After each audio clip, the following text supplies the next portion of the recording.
గద్దర్ జయంతి సభలో రేవంత్ రెడ్డి మాట్లాడుతున్నారు. లైవ్ ద్వారా చూద్దాం. వచ్చిన ఆ రోజు ఇక్కడనే వేదిక మీద మా మిత్రుడు కాలేజీ సహచరుడు పృథ్వీ ఉన్నాడు, దయాకర్ ఉన్నాడు. నేను చెప్పిన పృథ్వీ, ఏదేం జరిగినా గద్దరన్న ప్రజల సందర్శనార్థం ఎల్బీ స్టేడియంలో మనం పెట్టాల్సిందే, ఆ గేట్లు తెరవాల్సిందే అని. ప్రభుత్వం గేట్లకు తాళాలు వేసి పెట్టింది లోపలికి వెళ్ళకుండా. నేను కమిషనర్ గారికి చెప్పిన, గౌరవంగా మీరు తెరిస్తే మీకు గౌరవం ఉంటుంది, లేకుంటే గేట్లు బద్దలైతాయి, అనవసరంగా దీన్ని రాద్ధాంతం చేయకండి అని చెప్పిన. నేను ఆ రోజు పార్టీ అధ్యక్షుడిని, నేను ఆ రోజు పార్లమెంట్ సభ్యుని, ప్రజాప్రతినిధిగా నేను చెప్తున్నా, ప్రజల యొక్క అభిప్రాయం చెప్తున్నా, మీరు గౌరవించాల్సిందే అని.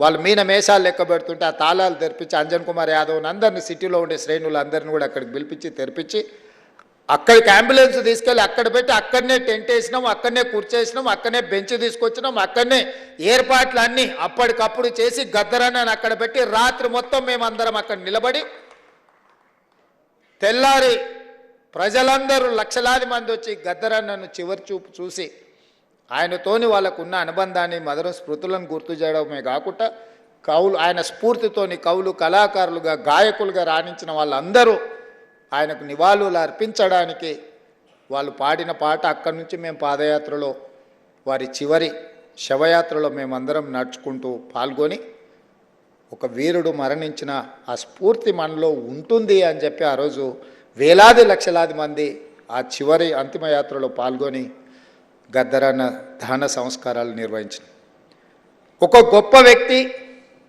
సమాజానికి స్ఫూర్తినిచ్చి లక్షలాది మంది యువకులను సమాజాన్ని పట్టి పీడిస్తున్న సమస్యల మీద పోరాటాన్ని అందించిన, స్ఫూర్తినిచ్చిన గొప్ప సిద్ధాంతకర్తగానే గద్దరన్నను చూడాలి. ఆ సిద్ధాంతం నాకు నచ్చిందా నచ్చలేదా, సిద్ధాంతంతో నేను విభేదించినా లేకపోతే అనుకూలించినా అనే చర్చ కాదు. గద్దరన్న ఒక సైద్ధాంతిక కట్టుబాటుతో వారు జీవితం చివరి వరకు, ఆఖరి రక్తబొట్టు వరకు, చివరి శ్వాస వరకు వారు కొనసాగించారు. మనం విభేదించి ఉండొచ్చు, విభేదించినంత మాత్రాన ఆ సిద్ధాంతం ఉండకూడదన్న ఆలోచన ఎవరికైనా వస్తే అది తప్పు. 100% నేను ఖండిస్తున్నా. విభేదించిన సిద్ధాంతాన్ని కూడా చర్చలో పెట్టడమే ప్రజాస్వామ్యము. ఈరోజు చట్టసభలల్లో అన్ని రాజకీయ పార్టీలతో పాటు అన్ని రకాల సిద్ధాంతాలకు సంబంధించిన వ్యక్తుల ప్రాతినిధ్యాన్ని డాక్టర్ బాబాసాహెబ్ అంబేద్కర్ గారు అనుమతి ఇచ్చిండ్రు అని అంటే ఆ స్ఫూర్తితో ముందుకు వెళ్ళాలి.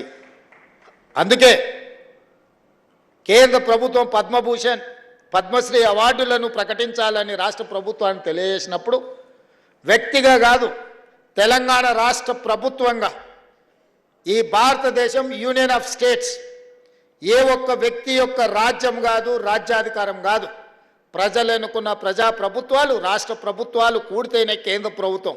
రాష్ట్రాలుగా ఎవరికి వాళ్ళం విడిపోతే కేంద్రం అనేది మిథ్య, కేంద్ర ప్రభుత్వం అనేది మిథ్య. ఆ వ్యక్తులు గుర్తుపెట్టుకోవాలి.